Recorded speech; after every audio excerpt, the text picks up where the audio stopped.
was a major conquest for us.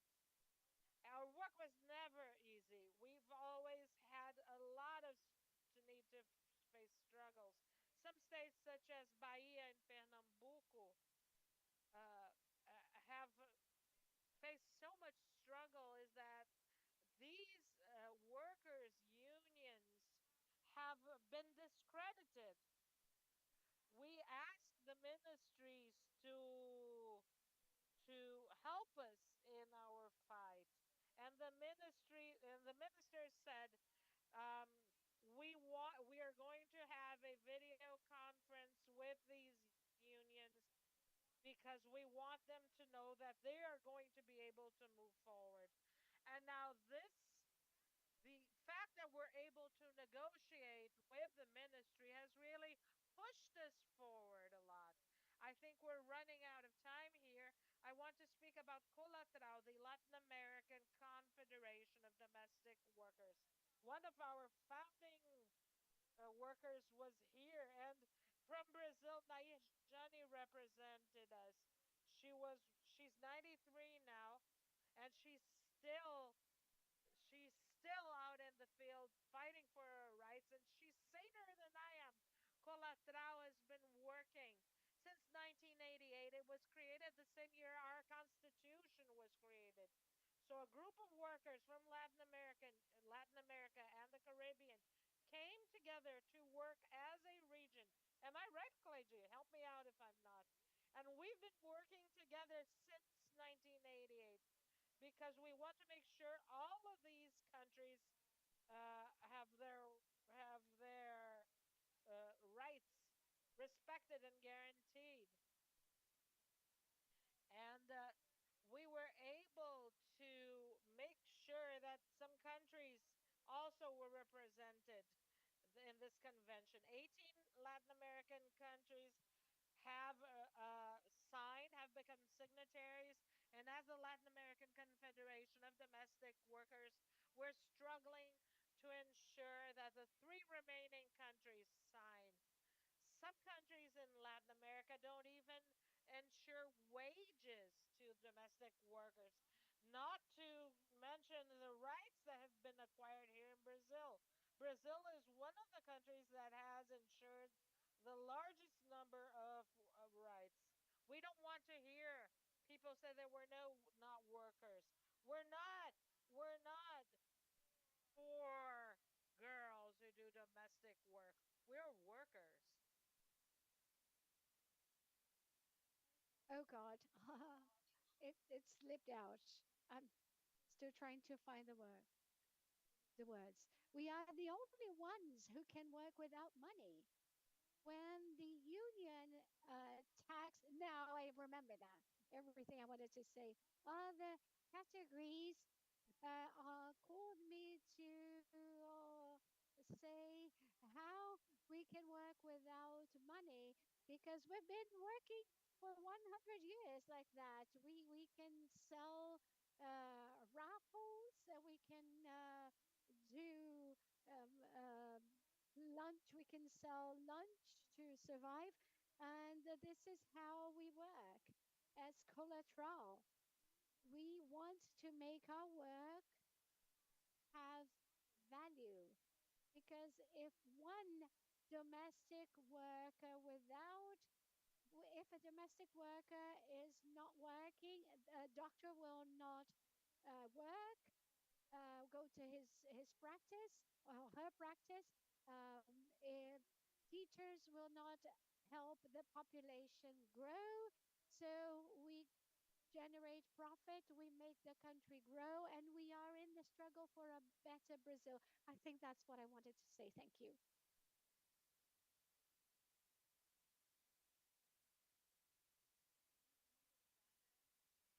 Thank you very, very much, Jenny and Gilda and Cleide.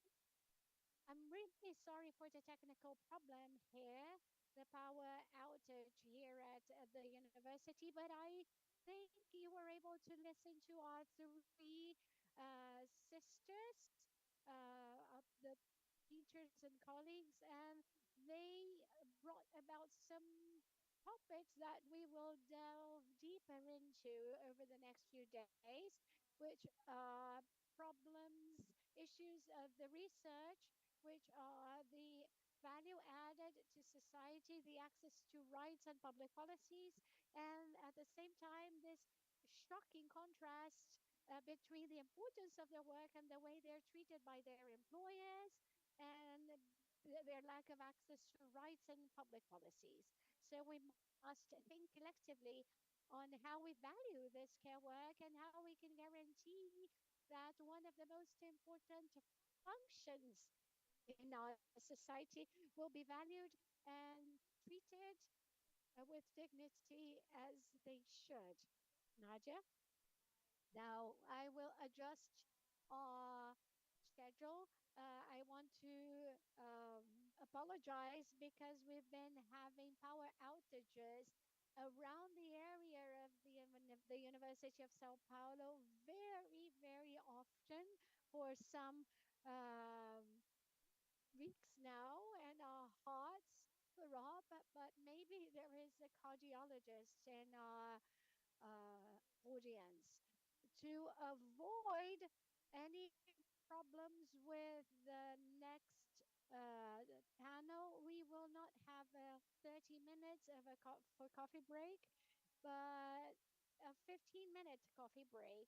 And at a quarter to, well, at 11 o'clock, we will come back at 11 o'clock sharp. We cannot control the public power and energy, especially after it's been privatized. We can only control our own personal energy. Thank you.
financial issues and immigration-specific issues for those who, for example, are stolen their passport from their employers.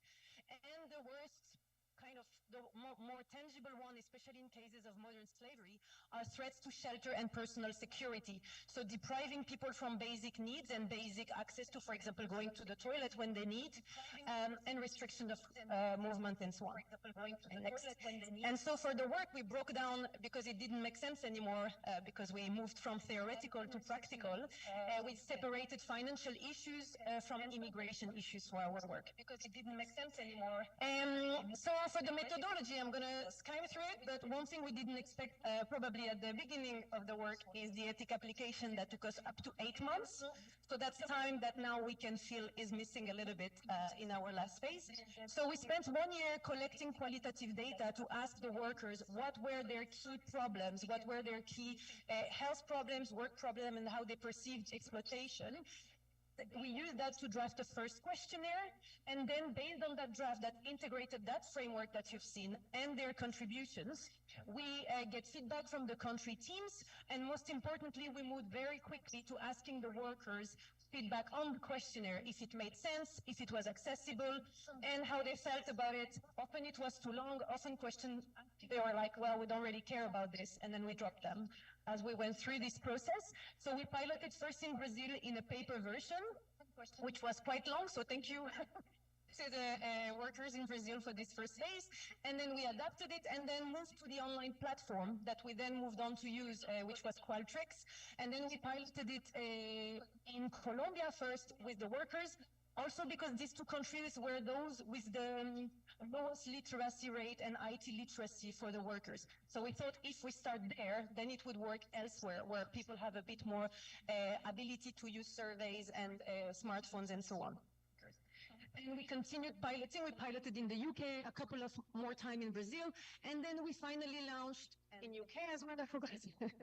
And then we finally launched between November in UK and Colombia, in December, just a few months ago, in Brazil, US and France in February, and US and France are still collecting data for another month. And in Brazil. So for the research, really, we use non-probability sampling because there is no way to have a comprehensive list of all the low-paid care workers. And those we were looking at were those providing direct care, taking care of people with disability, children, older people, but also people who take care in an indirect way. So cleaning, cooking, or doing laundry for people. We looked at care homes, care institutions that are not hospitals, and in the home at domestic work in particular. So we shared the survey link through our partner. You can see here a screenshot of the survey.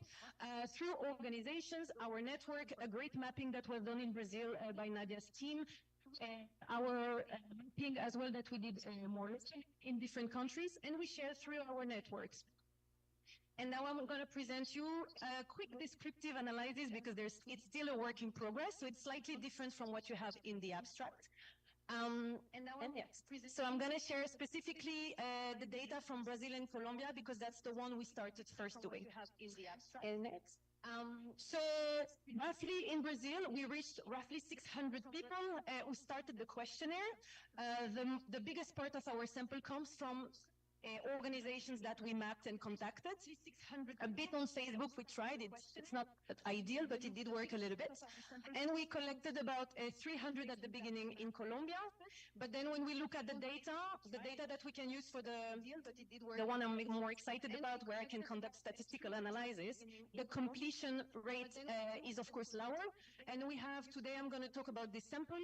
We have 236 completed questionnaire and 190 in Colombia. So of course there's a million reasons, and partly people dropped out of the survey or didn't meet our eligibility criteria.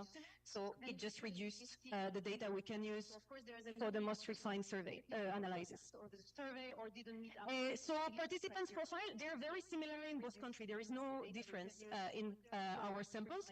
So roughly the workers were obviously, as you heard before, mostly women, aged between 40 and 57. The vast majority were not white, so 79% 79% in Brazil, 87% in Colombia, and we had very, very little immigrants. In Brazil, it makes sense, and we had a few in Colombia as well. So I'm not going to break down the results by immigration because it doesn't make sense given the size. In Brazil, it makes sense, and we had a few in Colombia as well. So mostly our sample, and it's because we collected data through our networks as well, most of the workers were roughly 80% working in homes only. A little bit were working 10% in care institution, and a bit works in both settings. And then we have roughly, they were doing a little bit of everything. A third was doing cleaning, cooking, laundry. A third was doing only take care of the person. And a third were doing a bit of everything, as you can see. And what we see is that in Brazil, we have a little bit more workers working in care homes compared to Colombia, as you can see. So I'm just going to share one of the questions per dimension, because otherwise I can speak for 3 hours. As you can expect, work formality is high in our sample. So here you have the situation during COVID on the left. As you can expect, last month for Brazil, then you have the data from Colombia during COVID and last month. And on the right, you see the picture for the overall sample. So what we see is that formality was roughly half of the people who replied. And in Brazil, there's not much change in terms of proportion of formality, but we also have a lot of missing data. But roughly, there's like half of the people who were informal before COVID, and it remains roughly the same in Brazil. In Colombia, we see a little bit less of informality, but what it means really is that we recruited through formal people, and COVID seems to have pushed people to have a bit more formal employment.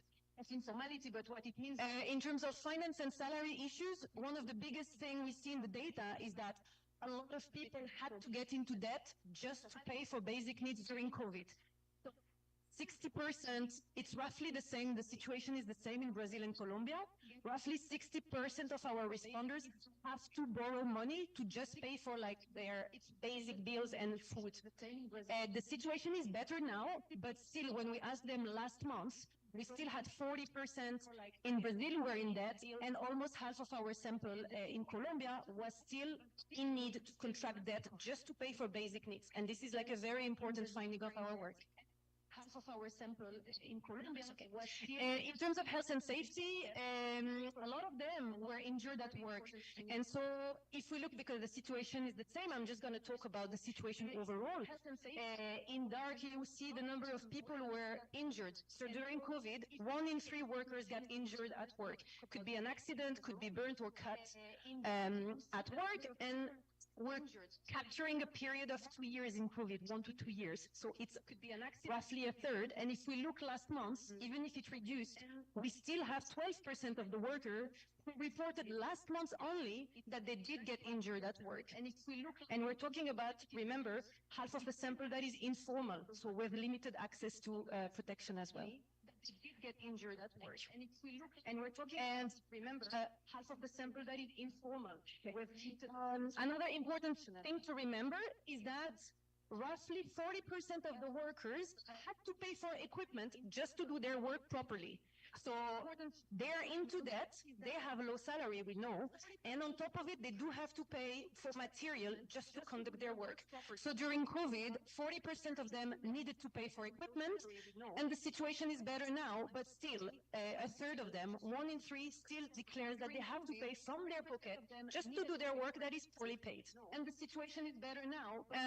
In terms of threat to shelter and personal security, what we see is that half of the workers experienced a form of abuse at work. Verbal abuse, being shouted at, spoken badly, insulted. Physical, it could be hit, their hair pulled or so on. Facing sexual abuse at work. So 40% during COVID. And even if it reduced now, more than a third of them reported that last month, so now, they were still facing abuse at the workplace. And I didn't show the data, but 50% of the workers felt humiliated as well the previous month at work by their employer. And I didn't show the data that 50% of the workers felt. In terms of health, what we see is that the data for physical and mental health are the same in our sample, roughly. So I want to highlight the mental health because that's a key issue that was shared, feeling depressed, feeling down, and having like loads of anxiety, especially during COVID. So what we see here is that in green on top, that's the people who report that they're in good health or very good. In blue, it's regular, and in red, it's bad. So we were really surprised, and when we talked to the workers at the beginning of March during a dissemination event, they were also very surprised that we have so many people who say that they feel good when we have heard so much about their poor mental health. What we see from our work that was very participatory is that the tools we use for international survey that are standardized across the world in different populations are not very valid for a population like that. So that's something we do need to change and that we do need to improve as researchers. Because if you ask them, how are you? They can be in pain and struggle to walk and be like, I'm in pain. And we saw that in the focus group. But we have data to see the type of health issues we have. So maybe at the next time we meet, I can tell you more what good means in terms of their health in practice. Have data to see the type of... so I think I'm on time. At the next time we meet, I can tell you perfect. More. So that's the last slide. Of course, this is an ongoing work, and this is just preliminary data, and it's just in 2 countries. But the second issue we have is, of course, the sample limitation. It's always very difficult to reach population who are excluded from the systems, and especially in Colombia and Brazil, we're talking about places with a lot of informality. So in terms of methodology, reaching out was complicated, and what we know is that they're connected some way to some form of support system because we captured them from the UK. So what we see probably is an underestimation of the issues at work. Despite this limitation, it's the first time that we can get an idea of the exploitation of workers in a more systematic and structured way. So not only talking about salary only, of being beaten at the workplace, is looking at the whole holistic approach of it.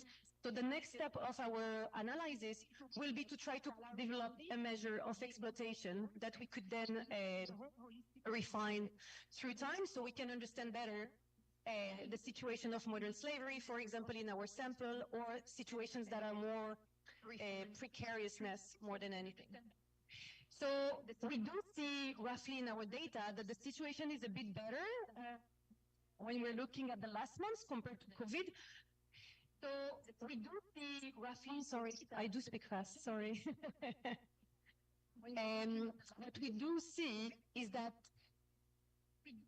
yes, is that while we do have better number now compared to COVID, the situation is still relatively the same. So the change is not gigantic. We didn't build back better or whatever the word was used by WHO. We still have a lot of informality, a lack of access to support. We do see debt as a tool, and the literature describes that when people are into debt, they struggle to get out of situation of exploitation. They will not leave a job where they're beaten up if they cannot pay at the end of the month for their work. There's loads of abuse at the workplace, and there's clearly underreporting in our survey, and it is a sensitive question, so we know that. And so to conclude, so of course the countries have ratified the ILO Convention on Domestic Work, claiming that domestic work have decent work. What we see is that in practice, like my colleagues were saying before, it's not really enforced in the right place. So I'm going to end here. So I'm not too long. Thank you so much. And thank you for help as well. So I'm going to end here. So I'm not too long. Thank you so much. Em seguida, Simone Weiman apresenta o paper. Our next speaker is going to be Simone Weimer, who is going to be presenting a comparison between Brazil, Colombia, and France.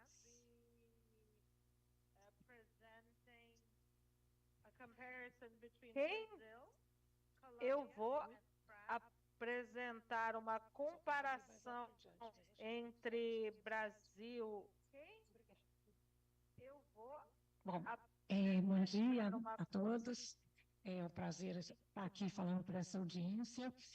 Como a Good Nadya morning, disse, everyone. It's esse a pleasure trabalho é um to trabalho be with feito you aqui today, em speaking to colaboração this audience. com as As queridas Nadya said, Suelen, this que está ali work was atrás, developed in Bárbara collaboration with my Joaquim dear e a própria Nadya. Sue Ellen, E é um Barbara, and trabalho, Nadya de herself. fato, This interdisciplinar. work is, in fact, interinstitutional, interdisciplinary, and international, which I do believe was one of the main ideas behind creating this network.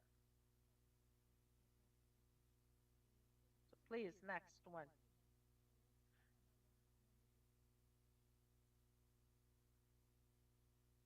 One of the key points in this methodology, the methodology does not need to be introduced once again because it's been delved into in depth for quite some time. And the context in which this methodology was developed was the idea was the Brazilian context. And what we've been trying to do is use this methodology to draw comparisons between the countries with which we have been able to work to date and trying to analyze these informations and create comparative data. Just to give you some background for this series that mapped this industry, we started off with a few criteria which are quite prevalent in literature regarding care. Namely, the context in which care is given, which is considered mostly domestic if compared to non-domestic work. We believe this is an important distinction. The type of interaction, whether the interaction is direct with the person receiving the care or indirect, which refers to the environment. And recurrence. Now, these three strategies, when taken together, map out what is considered the very core of care. Next slide, please, because it's going to be easier to understand. And so the outer reaches are less. So if you look at this from this organized point of view, we're working with three halos, so to speak. The first one refers to workers that are found in direct contact with the work of care. These are only examples of occupational, for example, child carers or people who care for adults, either people with special needs or others. Then the other major point of distinction is the fact that this type of care deals most importantly with direct care. So, for example, preparing food, cleaning, and so on. Now, moving on to the non-domestic environment, we're still speaking about direct and recurrent work, but outside the domestic environment. In this locus, we would have child carers, people who care for people with specific needs, whether senior citizens or adults, but within institutions and not within the home setting. And so the difference between number 1 and number 3 is non-recurrence. So normally this is specialized care delivered by doctors or teachers or specialized workers with less recurring contact with the person receiving care. And lastly,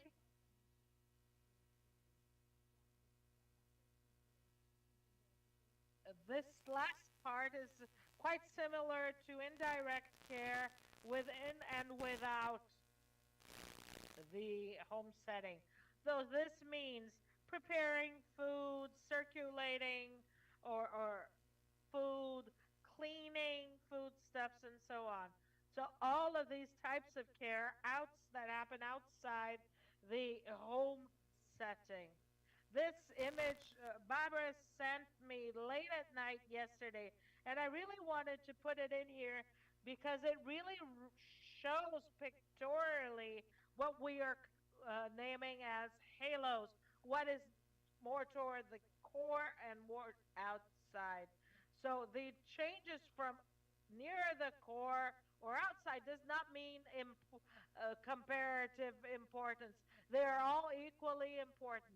What we are doing simply is trying to understand and determine the sector as a whole by determining the degree of work and how personal and or how institutional this care is.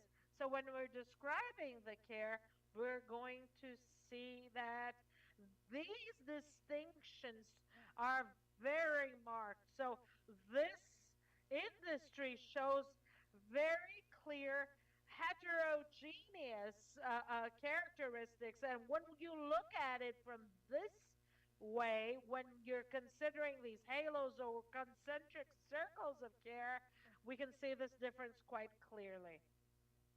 I'm using the word halo, but are these can be called concentric circles. So within what we considered um, domestic care, we consider the core of care here when you're more intimate, closer, when you need to observe contract rules, and especially for Latin America, traditionally these workers are afforded a lesser degree of social protections.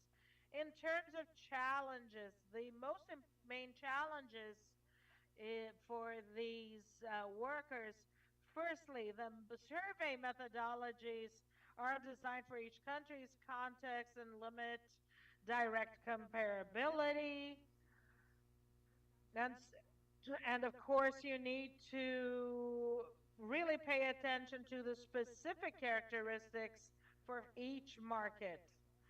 And besides that, these occupational therapies are different. So we needed to make a few adaptations to ensure we were able to include all of these subcategories within these main groups. Of course, these simplifications led to a certain amount of distortions that can be corrected, and that's why this is an ongoing challenge. We need to do it over and over again. And a very important issue is that the typology was developed based on the structure of the Brazilian labor market. In this sense, even though we are working and trying, having obtained certain amount of success in these comparisons, uh, we we might not have been able to capture the specificities of other national contexts. We're looking at a segment which is very important in Brazil. So there may be a certain measure, lack of sensibility for other labor markets. So this is one thing we need to really improve. So moving on to our results. In terms of care work sector size and halo distribution, so please help me out. These are the results. So from the point of view of sector size, we can see it is far from being small. It is in fact considerably large for Brazil. It absorbs a huge chunk of the Brazilian workforce. In Colombia, it is still quite significant, not as much as in Brazil. And in France, it lies somewhere in between. Now, as for these halos, the red line sets the domestic in-house context apart from the outside context. So in France, you can see there is a smaller degree of domestic care worker, and in Colombia, they are more or less balanced. Next slide, please. So what I want to show you here, what I feel is really important, is the fact that for France, the distinction between direct and indirect care of people, we find that there is a larger emphasis on hiring direct contact workers. The category of direct domestic workers methodologically and statistically is different. In these countries, historically and culturally, there's been almost a right of wealthy families of being able to have workers to solve their domestic care conflicts and needs. And normally, of course, these are poor black women. And they are uh, cast into this role of domestic work. And in Brazil, domestic work is all encompassing. It has to do with cleaning, of caring for sick people, of preparing food. So there's always they are very permeable, these activities, and that is not the case for France. Our statistics have shown that the category, the Brazilian category of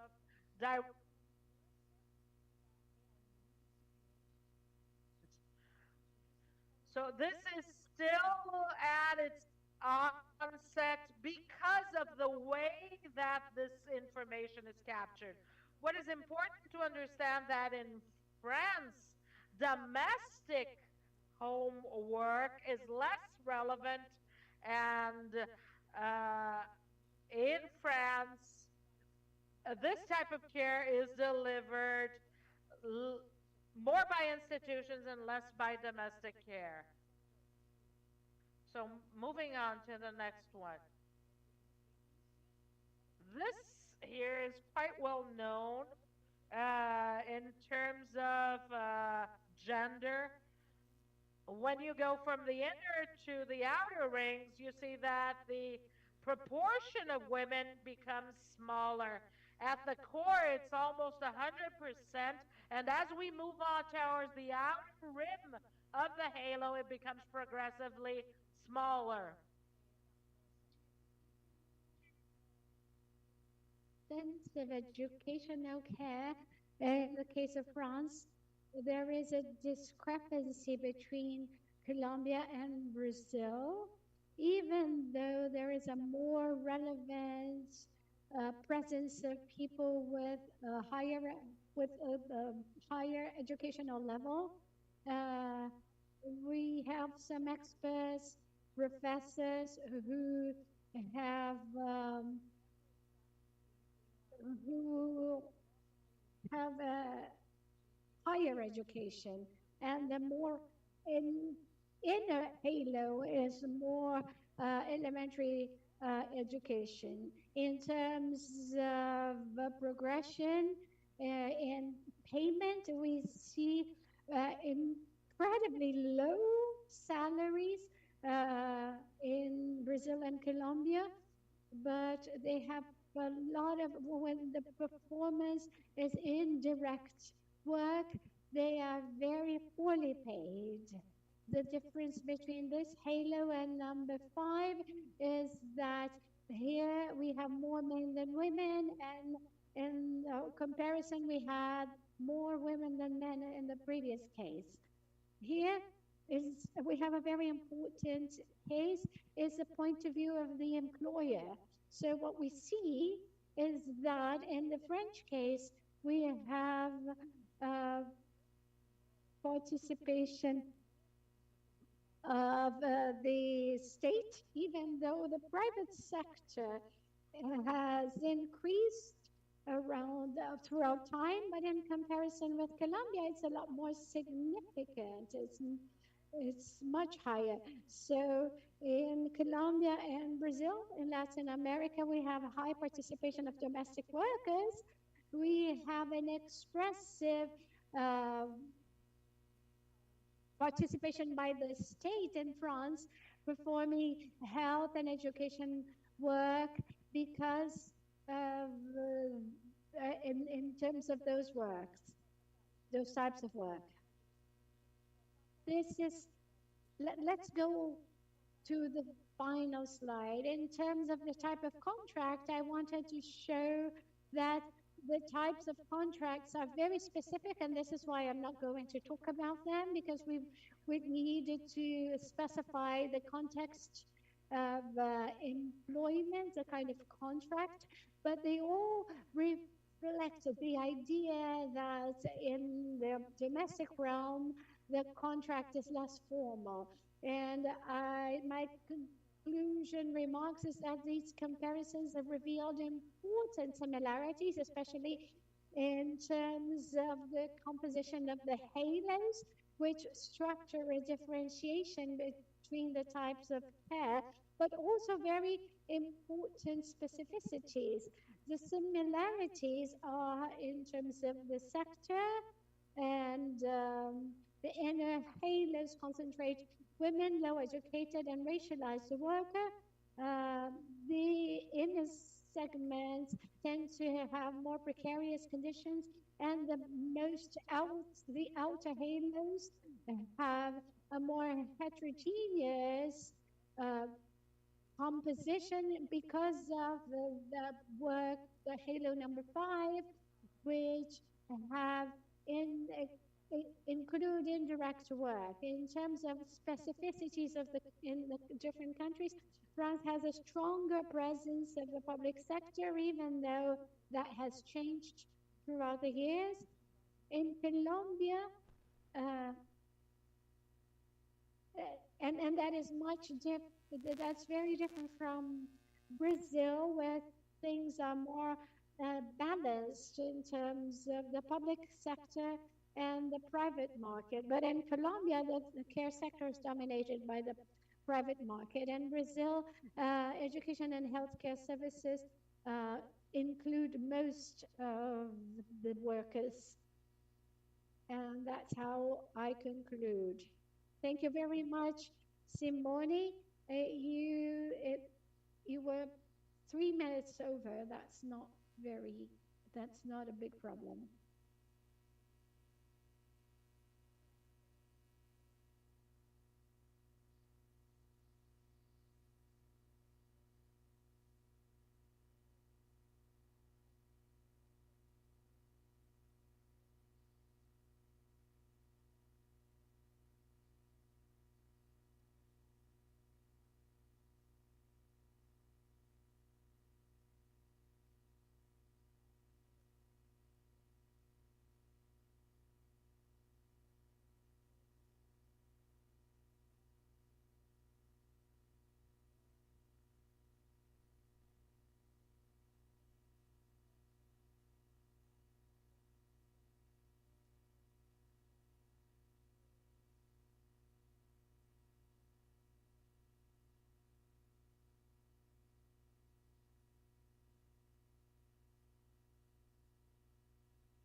agencies, sometimes more informally. At the other extreme, the U.S. does support this kind of care through a program called Medicaid, which dates back to 1965, which is means tested. It was expanded with Obamacare, you may remember, in 2009, is that the right year? But still covers only the most needy populations. But unlike people, the state does pay for home care for people who are disabled there. So that's a different employment arrangement. And then in between, there's a lot of informal recruitment of care workers, where there's no agency, but the person is just hired through social networks. The way cleaners often are hired around the world. Yeah.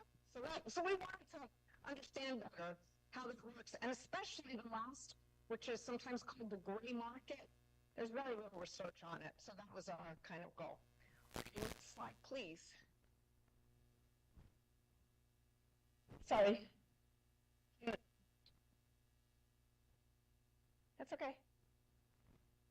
Okay, and as many of you know, we use the methodology. We didn't invent this method. It's been used quite a bit in the U.S. for other types of topics, especially studying retail. People who invented the study irregular scheduling and retail. Dan Schneider is the guy out there who's now at the JFK School of Harvard. And so this methodology attempts to capture a representative sample through the use of and in our case, Instagram as well, through social media. So how that works is well, I don't have time to tell you the details of it. You basically you pay Facebook to advertise the existence of your survey to various, what they call audiences. So we've done in 4 distinct regions of the U.S. If people are interested, maybe in the Q&A, we can tell you more. And some of you came to the cards on the table session where this methodology was described in more detail. I believe that's on video. Yeah. Anyway, so that's what we did. And we used one innovation that the Schneider and company had not used before, which is to use video ads instead of still picture ads. And we're not sure that's what made a difference, but in any case, we got a much higher response rate than we expected, probably because of the videos. So we had a sample of about 5,000, which was more than we thought we would. We have 4 regions, 2 of which have seldom been studied before. So we did do New York City and the Los Angeles area.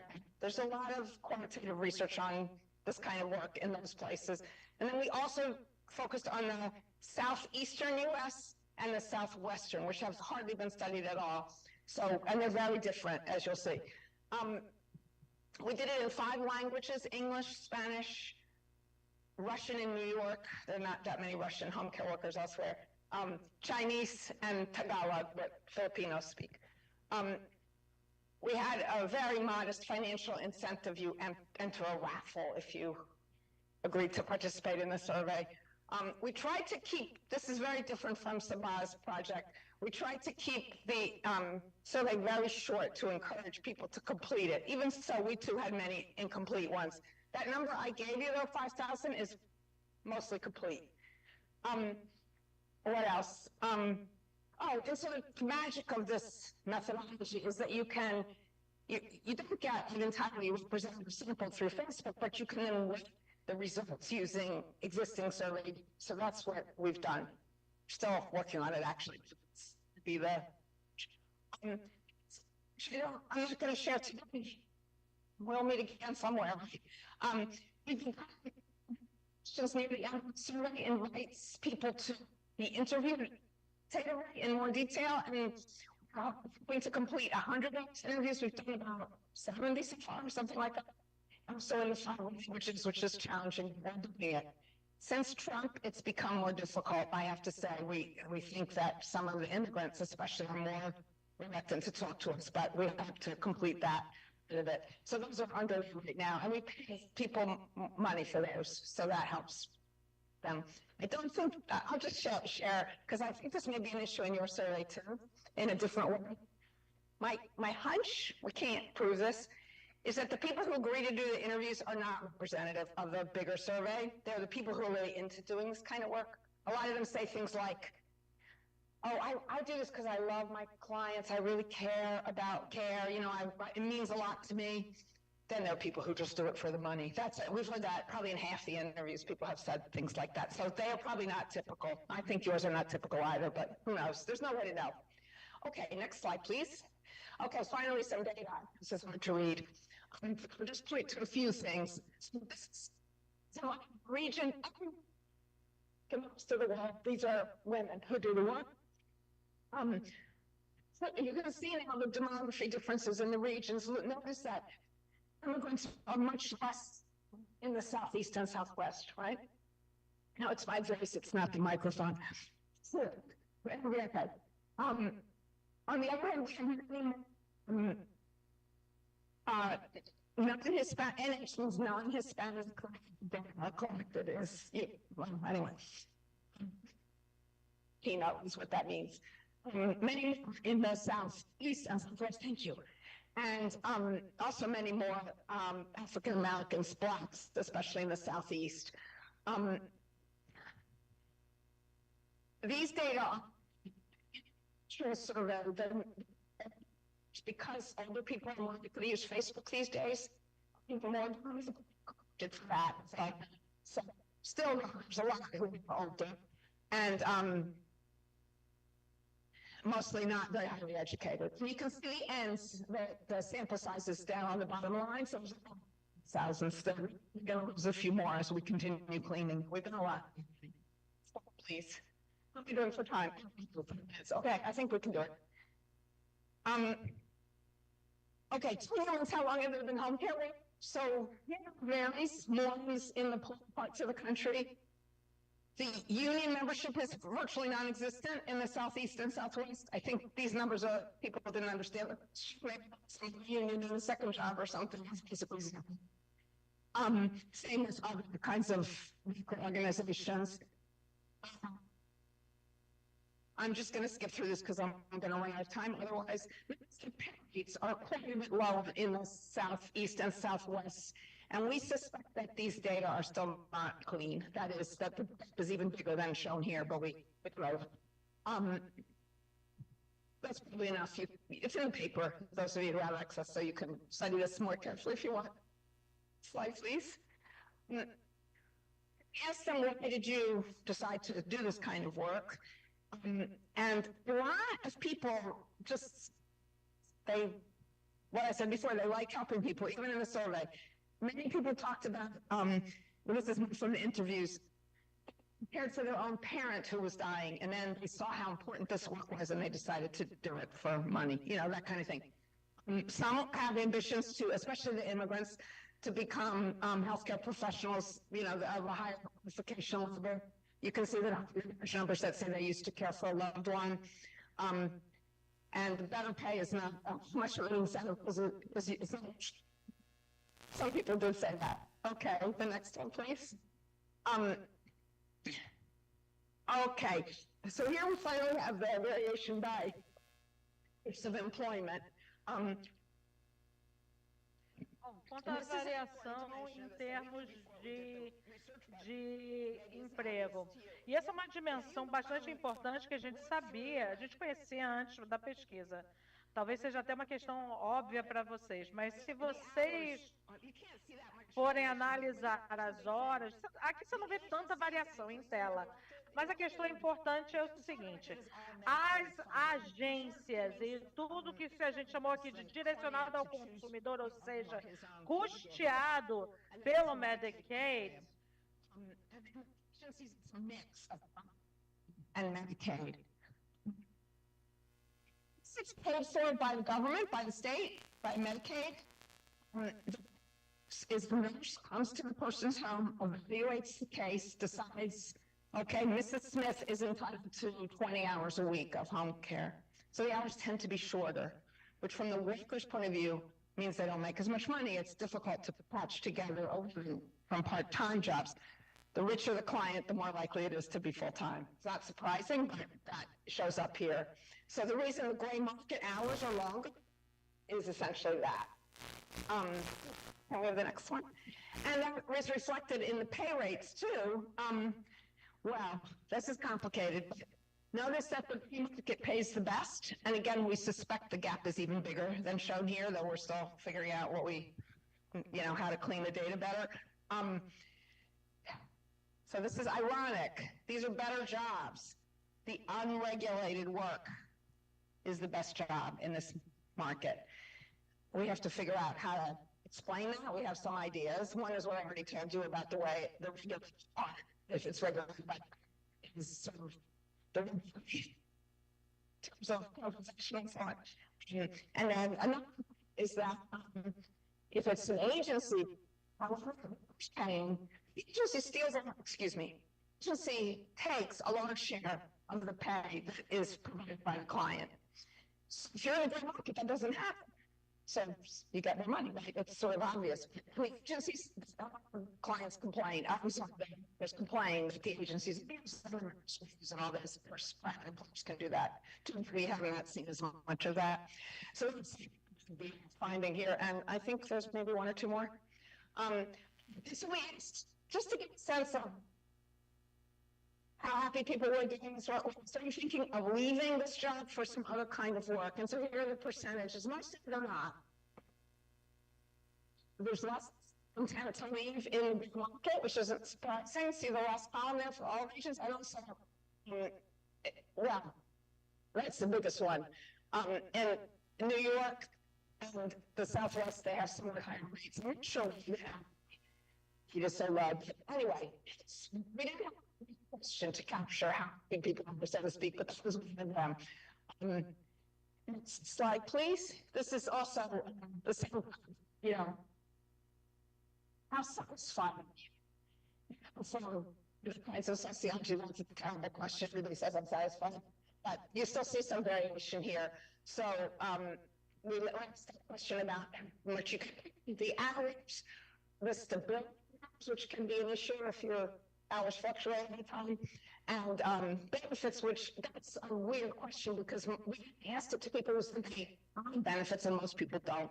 So there was misleading percentages there. Anyway, you see much more satisfaction with market. So simple slide here. I think there's maybe one more slide. Oh, is that it? Perfect. This is the time. Thank you.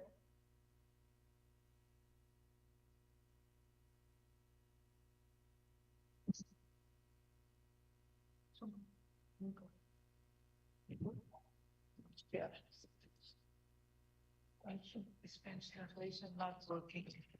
Você diz alguma que a tradução para o espanhol não está funcionando? Bom, nós ouvimos agora os comentários da professora Mignon de Fie. We heard Professor Mignon de Fie's comments. We will now move on to her comments. This is the next part. Yes.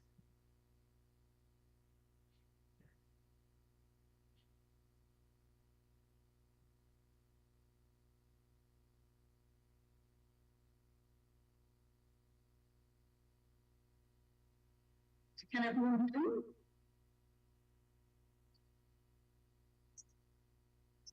Tell me whenever you're ready to start. Can everyone do?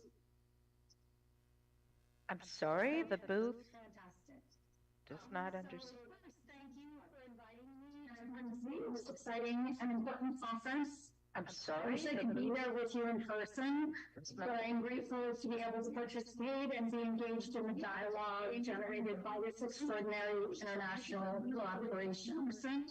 But I'm grateful to be able to participate and be engaged in the dialogue generated by this collaboration.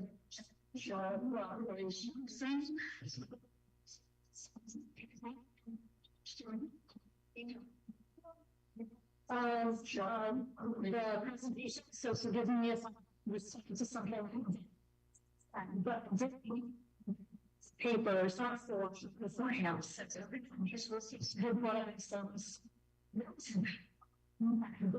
I want to start by saying some things about this house, because it's corporation, this fundamental general. All three of these people, I'm sorry, it's saying some things of this house, because it's corporation, this fundamental general. All three of these people, I'm sorry, it's saying some things of this house, because it's corporation, this fundamental general. I'm sorry, sustained response is a full house, because it's interest in this underground general. I'm sorry, sustained response is a full house, because it's interest in this underground general.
Yes.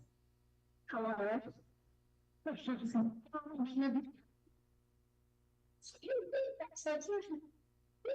Wes? Do you want me to start? Wes? Do you want me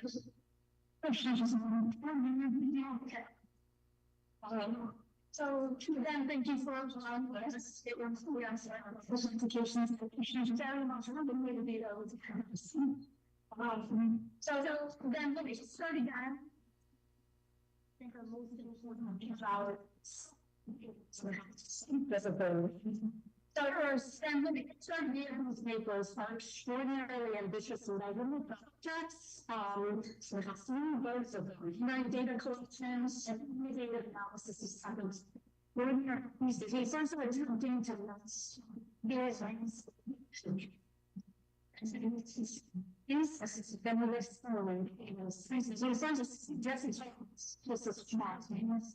it's critically important. Soundness laws measures. This is the size of the measuring performance is key. This important. This is just some things, and I can't. This, because the whole emphasis of this project is comparison. But I just want to say out loud how important that comparative dimension is to all of this work. Again, comparative work is hard. It requires understanding multiple contexts. It requires calibrating measurement tools. It requires trying to unpack all different patterns in all different contexts. But it is also what gives us the unique ability to see what is happening. Not only what care looks like, but why. Is it the economic landscape? Is it policy? Is it history? What are the reasons? What are the levers that we have within our control to push for change? Comparative work illuminates those levers. So thank you for doing this work and doing this hard work. Nadya told me to look at all of these papers as works in progress and to gear my comments towards pushing them to the next level for a written book.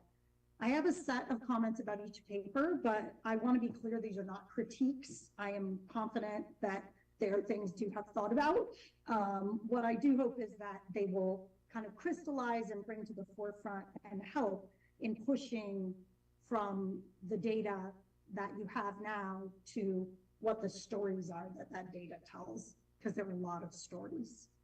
So I'm going to go in a different order. I'm going to go in the order that I read the papers. So I'm going to start with the paper that Ruth Milkman presented. And first, I want to thank you for collecting data in places beside the coast. As someone who was born in Louisiana and grew up in Georgia, I really appreciate the recognition that things happening in those parts of the country are important too. And I'm also reminded of Evelyn Nakano-Glenn's discussion of the importance of local context for understanding race and racism and its role in these patterns. So I also think the most interesting set of questions in this paper emerges from the Southeast. What is going on with those gray market care workers in the Southeast? And Ruth alluded to this before, that it's this paradox that emerges, that it's those unregulated workers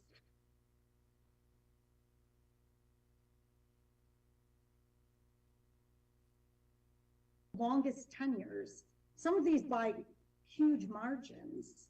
So it's fascinating. It goes against the way some of us think about advocacy and action in support of care work, where we advocate for the things that exist in New York and LA. We advocate for higher levels of funding, higher levels of unionization, higher minimum wage levels, strong labor market regulation. And yet that's not where we see care workers themselves expressing the most satisfaction with and attachment to the job. So I was very interested in this, and I'm sure you've spent a lot of time thinking about this, and I would be interested in hearing your thoughts. Does it have to do with different demographics? At first I was thinking, well, maybe there are more undocumented immigrants in those regions in the Southeast, but that doesn't show up in the data.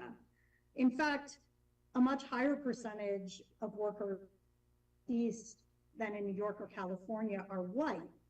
So then I started thinking, is it that helps explain their level of satisfaction and their longer tenures? Is racism one of the primary things that makes this something that all of the protections that we focused on, unionization, legal protections, formal contracts, doesn't directly address. Is it the daily degradations and humiliations that immigrant workers and workers of color face that kind of overwhelms the impact of wages on satisfaction and tenure? Or is it something about the jobs themselves? You mentioned the length, the number of hours that workers have. Are these workers offering workers more job? Are these jobs, these gray market jobs, offering workers more stability?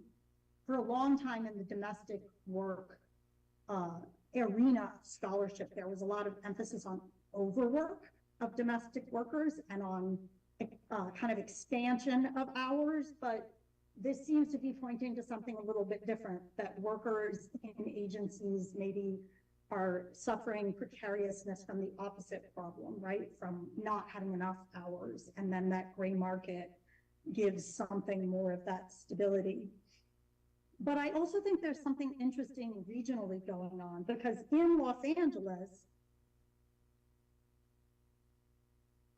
pay and agency work, still 24% of the gray market workers said they were thinking of leaving care work, higher than for other types of employment, compared to only 6% in the Southeast. So I think that this is a knot to untangle, and I'm just very grateful that you are doing that comparative work and including that larger group of workers, so that we can understand this large gray market and use that knowledge not to sort of come to the conclusion that, oh, we should just let workers work in an unregulated environment because that's what's best, but to refine our understandings of what kinds of regulation are important, and also to really challenge ourselves to think about the direct role of racism and in worker experiences and how that can be addressed by policy in a different way.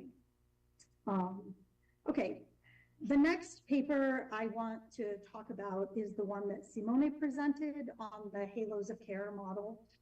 This is a paper that is near and dear to my heart because I have been somewhat obsessed with figuring out how to measure the paid care sector in different contexts for a large part of my own career. And I'm fascinated by the work that you all and your team have done here. I also was lucky enough to read an earlier version of this theoretical model, so I'm familiar with it in some ways. So first I want to talk just a little bit about the model itself, the theoretical model. The theoretical model is based on these 3 dimensions. And I would say the first 2 are well established in the scholarship. We may disagree or quibble about the boundaries exactly, but we know what it means to talk about paid versus unpaid care, direct versus indirect care, domestic versus institutional care. We know those things. But this 3rd dimension, this recurrence piece, is one that I think your model is adding. And while this is an empirical paper and this is a room full of people who've heard a lot about this theoretical model, I still am interested in this recurrence piece theoretically. Is it about frequency of interaction? Is it about longevity of relationship? Is it about intensity of care relationship?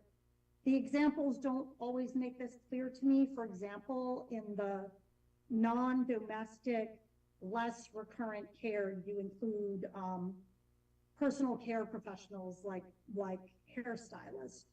People often have very long relationships with their hairstylist and see them frequently. So I get the sense that there's something else going on that is still a little bit opaque in your description of this.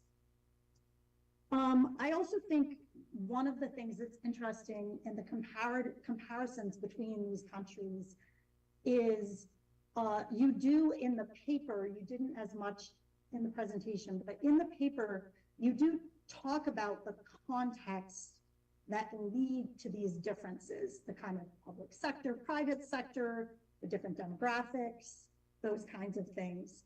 And I think that the next place that will be interesting to push that comparison to is is the consequences. So rather than the causes of those patterns, what are the consequences? When and how do you put a stake in the ground to say one constellation is better than the other? How do you understand that?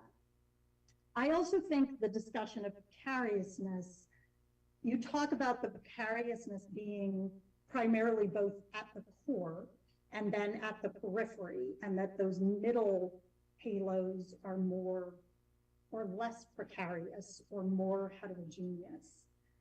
Again, I wonder if we need to elevate the discussion of race even more here, because while the core is dominated by women, the periphery still dominated by women, but less so. Those are the most racialized sectors, the way you describe them, in all the countries. So again, I wonder if the role of race and racism is really key to understanding the precariousness of those particular pieces, connected with migration and immigration issues and vulnerabilities there. And then the other thing, I think, thinking about this paper in regards to connecting it to the Milkman paper, is the role of formal contracts. So how can we use the data from this paper about formal contracts and how workers with formal contracts fare to intersect with the work that Ruth and her team are doing in the US to help understand what about a formal contract protects workers, and what do we need to add to our understanding of that to protect workers more. Finally, I want to talk about the paper that was presented on the very ambitious survey collection across national context. And this is a very, very extensive survey, so you have an enormous amount of data here. Obviously, the kind of overwhelming point is that conditions for these care workers in every national context in every time period are unacceptably bad. That seems to be the kind of overwhelming evidence, and having this kind of evidence to document that seems very, very important. This seems like a critical role here, that these are jobs that subject workers to risk and vulnerabilities in all of those areas at extraordinarily high levels, kind of across policy contexts. So I think that's obviously the key point. A couple of things to think about, and this may already be part of the plan, but I would love to see the definition of care work that you use in this paper connected to the halos work. What halos are you talking about? Why do you draw the boundary where you draw it? This definition, you say, includes direct or indirect care in homes or institutions, but then you exclude hospitals. So you're doing a little bit of different definitional work than the halos paper. And I think it would be interesting to flesh out why you make those choices and how it could be integrated with the halos model to just start to put these pieces of this project in conversation with each other. I also think that the piece of understanding the COVID conditions versus the conditions now is a really important piece. Is that just that we've gone back to kind of the baseline terrible before they were raised to catastrophic during COVID?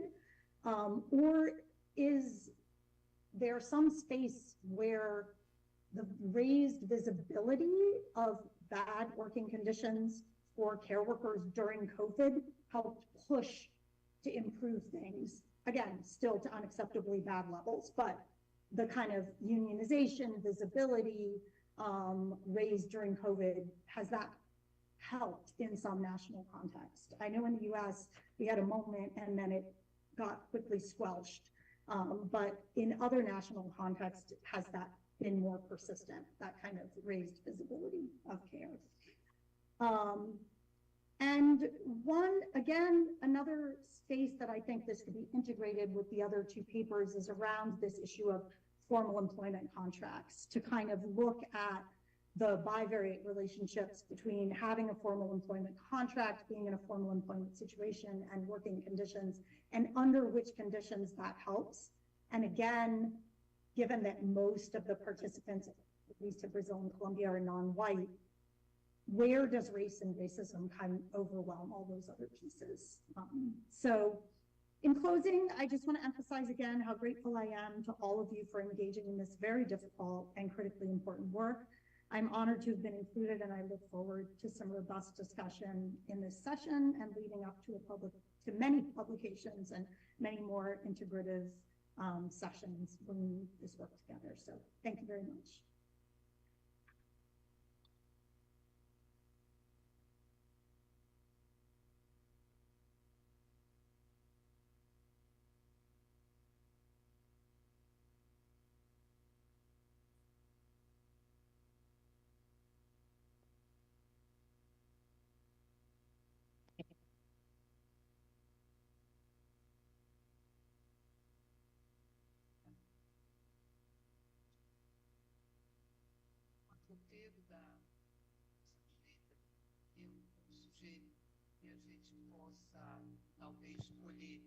I suggest we can collect some of your observations. I think by now it's important to listen to comments. Otherwise, what should we do?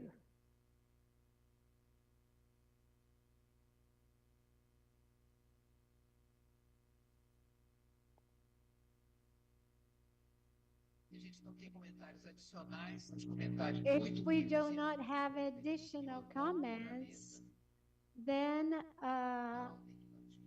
should I come back to the panel in the same order that we started? Okay, then.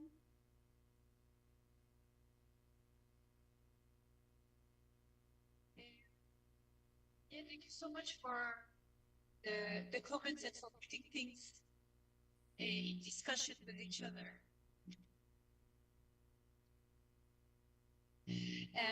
So yeah, it's I have to say, like, I worked on a project, and I have to say, entering the whole concept of care for someone that's not care is extremely difficult. And I think the handle of care really helps in so many ways. But when it came down to the practicalities of the research, we started to think about using job titles, actions, or tasks, and so on. It was not possible whatsoever. I started because I'm crazy to like have every job titles in every country, and I stopped quickly because it's impossible. Because different job titles mean different tasks, and different people have different training on.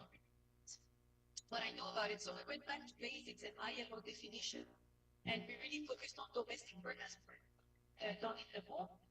And then we looked at direct care versus indirect care, because really I think it all came down from, I'm from global health and care in my sector.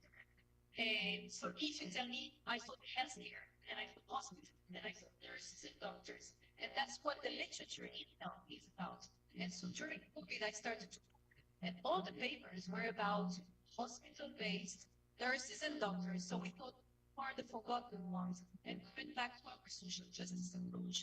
And we wanted to look at people who provide care that are overlooked and not really studied. And I think that's where our definition came, because generally the lowest paid jobs are people who do the cleaning, the laundry, and the cleaning, and take physical care of people, of their body, of their homes. So we went back and we tried to identify tasks, because that was much easier in a pragmatic way. And then what are your tasks and not your job title? I started again. And I think that's where we took it, and we looked at productive work also as another way to stratify the work for the survey and for our work. And yeah, so I guess that's That's one of the biggest discussion, and we mostly excluded hospitals because there was already literature on that. That was a very pragmatic perspective. That question of whether how to compare the period of COVID that we see in our research with what happens now and what happened before is impossible to do on a survey level, because already there's loads of like bias, memory bias, and so on. And in the focus group, that's something we have seen. What they say is that it's worst. Sorry. What we could ask in the question in what is already a very difficult questionnaire and a bit complex and long, definitely long, for workers. So we could not compare to what was before. What we know from the focus group and the qualitative part is that the workers feel it's been worst by far, that COVID has destroyed many things that were there for them, and that now they're trying to catch up on like having more hours to work, having more employers, etc., etc. So we cannot see from the survey exactly. We can make assumptions based on the qualitative work. And yes, and I think the formality of contract with what you see in your work, I wonder how much it's about in terms of communicating across settings. Here, for example, the health system, like I don't know how the contribution when you formalize someone are, because of course that could indicate some aspects. Yeah, sorry, my brain is like on full thinking. So I don't know how we could compare formality because it will mean different things in different countries. And the last point I want to raise, yes, racism. I was trying not to open the Pandora box, but it seemed that in a specific sector, it's impossible not to explore it. My quant brain didn't want to go there, but I think it has to be the next stage of analysis for us in our work. Simone.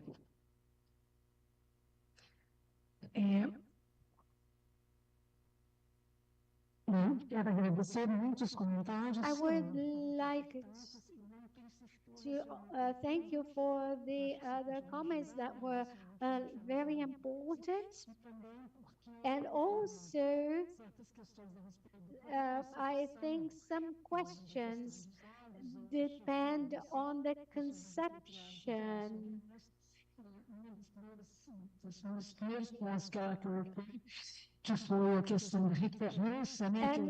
one of the questions were recurrence. And the translator apologizes because the sound quality is really, really poor and it's nearly impossible to understand what she says. We're talking about recurrence in terms of the duration of this relationship and not frequency. So I'm asking myself whether frequency wouldn't be a better term to be used than recurrence.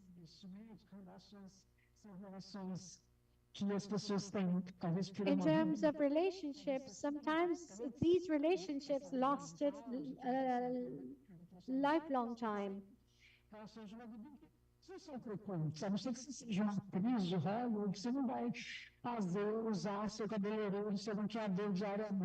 You won't use your hairdresser and your makeup artist daily, such as an expert doctor. They are key, they're fundamental. We need experts, expert doctors, like specialized doctors, but you do not resort to them daily, on a daily basis. But we need the care to sustain, support that care, because care is recurring, it's recurrent. So this is a point that we need to highlight. Something else is the issue of working at hospitals, which is part of our Halo number 3.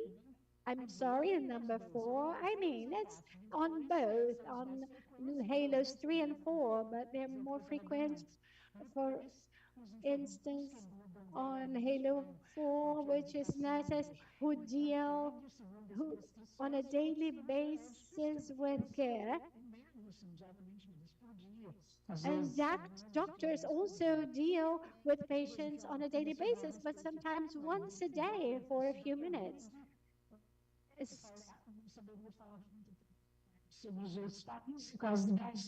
In terms of COVID, we can't talk about other countries, but I'm talking about Brazil. What happened in the context of COVID and what happened afterwards, in comparison,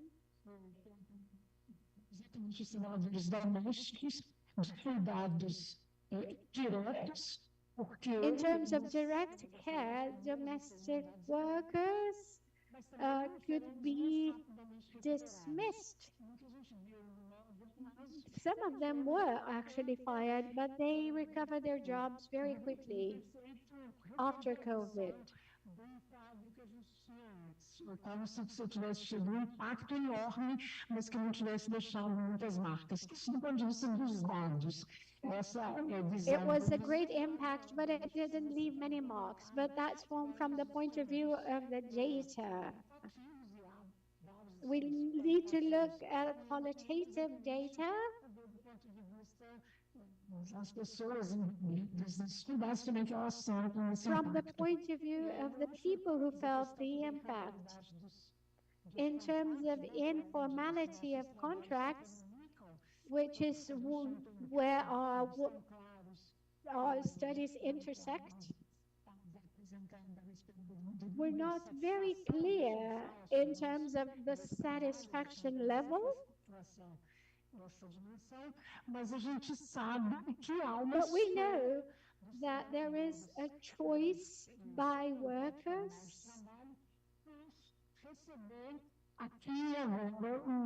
and they want to receive higher payment right here, right now, in exchange of not ensuring their labor rights. So it's not always an object, it doesn't always depend on choice, but sometimes because you can't compare immediate security and long-term security. I think this needs additional research, and we need to check whether informal work generates more satisfaction, because our own ruler to measure satisfaction needs to be updated.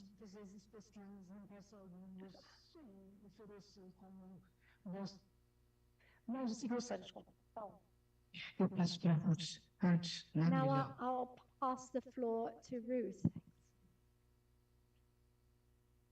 First, I just want to thank Mignon for those very thoughtful, wonderful, and helpful comments. Really appreciate it. This is the first time we've presented any of our findings, and I was a little nervous about it, frankly, because we're still doing a lot of data cleaning and all, but it was worth it for your remarks alone. So thank you. I just have a few sort of random observations to share. I think your point about how we advocate for what exists is very well taken. Another problem is that a lot of the previous quantitative research in the US, at least, as you know very well, from your home care workers, the source of respondents is advocacy groups. And so I think that's part of why our project is very different in its findings, that we are trying to capture a group that has not really been studied much, not just in the Southeast. So that's one thing. And I think your point about context matters is absolutely crucial. So we need to do more research on, for example, how are the labor market options for the home care workers in the Southeast different from those in LA, for example? I think that's the one we're going to have to explore the questions you raised, and we haven't done that yet. It's too fast. Closer to the microphone, sorry. So these are all just great provocations. And I think also your point about taking racism much more seriously and making it more central to the analysis is key, although there are also different kinds of racism, right? Like, so the experience of, say, an undocumented immigrant from Venezuela might be quite different from that of a U.S.-born African-American, right? So we need to think about all that as well. This wasn't on our paper, but I wanted to comment on the recurrence issue, which I also find really interesting. I think there's yet another dimension that we should be thinking about. Recurrence. There's also continuity of care. In other words, you can have recurrent care from different providers, or you can have the hairdresser that you've had for 40 years. Those are different. And it's research that shows that continuity of care improves the quality of care for child care, for home care, et cetera. So we're thinking about more as well. And finally, on the formal contract question, so country, the U.S., this has a very different meaning. So when I was talking about the gray market, it's not just that they don't have a formal contract. Some of them actually do have a written contract with the informal employer. Those are informal by country standards. That is, we have a system called employment employees, unless they're unionized, which a few, less than 6% in the private sector in the United States, to security or anything. So, student or so, which we haven't analyzed yet, people, very few say yes. Do you have a written contract with your employer? But it's different from what you're talking about, which is like a contract versus, you know, one form of employment. He has been in the. So this is just something else to think about as we compare our countries. Again, Mignon, appreciate you taking the time to read this stuff so carefully and offer such great comments. Thank you.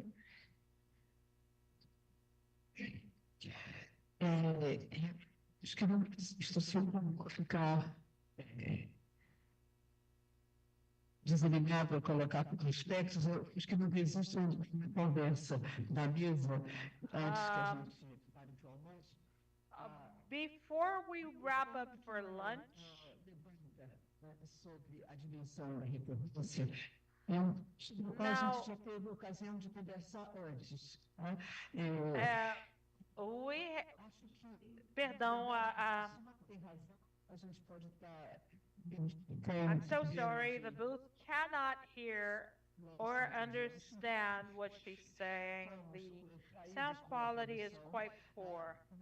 Okay, we've had issues, technical issues for translation. I think there's more than that at stake.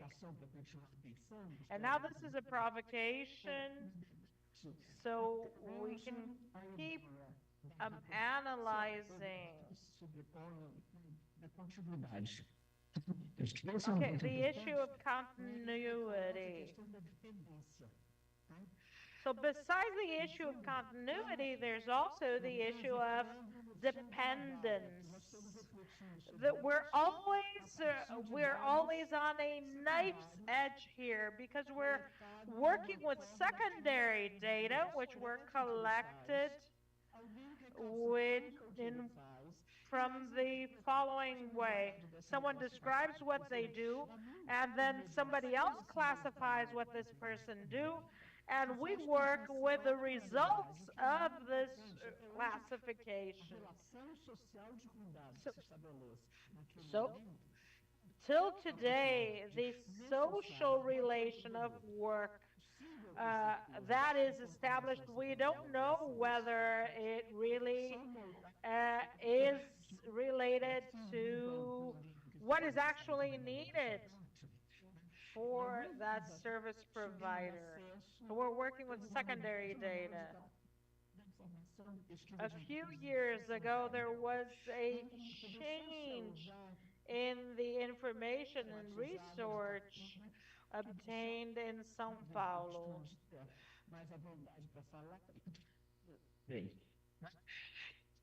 Data capturing. So we need to work a bit more on this issue. I'm sorry, the audio quality is very, very poor. It is practically impossible for the booth to understand what she's saying. This distinction was maintained while there was no formal classification. But it was very interesting. The package between domestic work and work as a whole, when these women were describing what they were doing,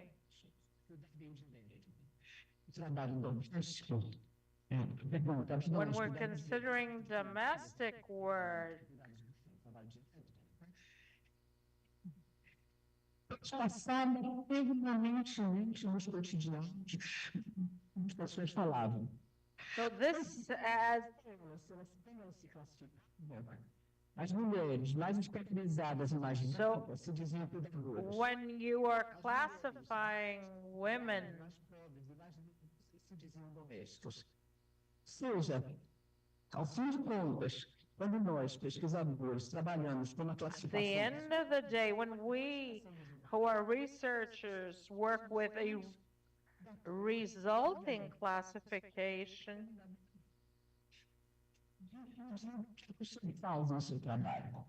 the booth apologizes the audio quality is too poor for interpretation.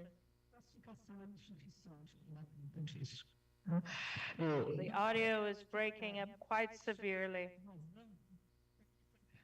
Dessa terceira dimensão. Essa dimensão é fundamental. This dimension is key from the sociological point of view. Se a gente for mais adiante, muito cuidado. O que faz com que eu precise da pessoa que está em casa, a demanda pode até variar. Mas eu gosto de ter uma relação que eu com alguém que cuida de uma coisa. É necessário capturar essa dimensão. É derrapante capturar essa dimensão com a informação secundária. This dimension needs to be captured because we know that secondary data cannot describe what is going on in these people's daily lives. Como cuidador, eu, como cuidadora do autista, pode ser um esforço classificatório no caso do vaso, aproximativo, mas nós estamos sabendo que a área de interseção, que é o nível de produção, ela é a grande marca, ela é a grande característica. We know that the intersection of these characteristics is in itself the most important characteristic. So we're working on a knife's edge and maybe trying to obtain more statistical data than this tool can actually deliver. So I believe we can consider how we name and try to name these issues clearly, or at least more clearly than what is going on. Continuity is absolutely key to understand the nature of social relations that are established here. Where do you work? In a home, in an institution? Do I work with something that is absolutely key to that person's survival or not? So this third dimension gives us the sociological point of view, and this is where we can try to understand the type of a social relationship which is established. This is the issue.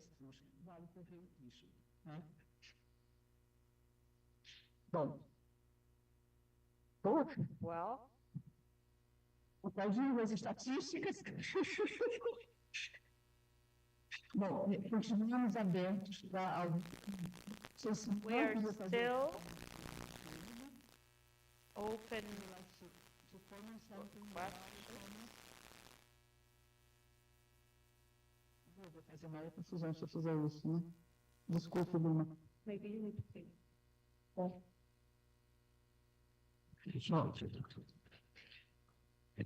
Senão, para almoçar. If there are no further comments, we will proceed to our lunch break, and we will be back.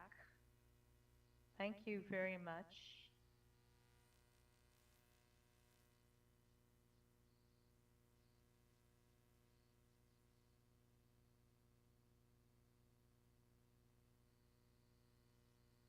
Recording stopped.